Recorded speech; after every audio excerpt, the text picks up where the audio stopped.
Bu da Azərbaycanlı balası.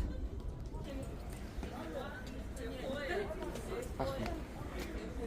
Bu da Azərbaycanlı balası. Görün nə biddədir. Həmi cilddən bir günü toplayır.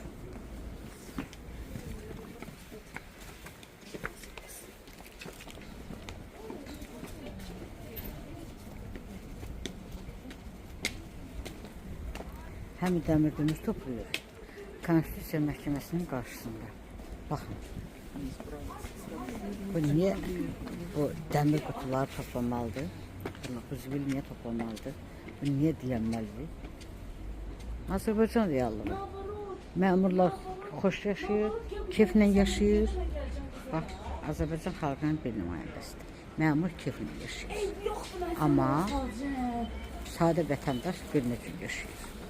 Bir nəcür yaşayır. Bu da sadə vətəndaş. Sadə Azərbaycan vətəndaşı.